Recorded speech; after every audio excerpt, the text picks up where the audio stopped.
Hello guys, welcome back to my new video. और मैं आज की वीडियो में ये लेके आया हूँ कि गगेना हमको ई बैच क्यों दे रही है। ये ई बैच जो कि है ये फ्री में क्यों दे रही है, बताऊँ मैं क्यों? बताता हूँ, वेट। ये गगेना ई बैच इसीलिए दे रही है और ये 14 दिन के लिए रहेगा।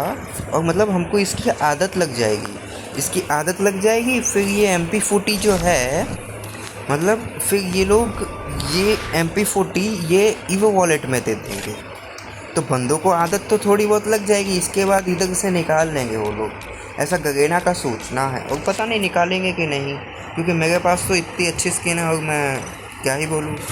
देखो स्किन, देखो मेरे पास इतनी अच्छी स्किन है, इससे तो अच्छी है ये 4 लेवल से। तो टॉपअप मत करना, अभी भी बता रहा हूँ। मैंने इतने 18,000 डायमंड फूके हैं ये गगीना गेम पे।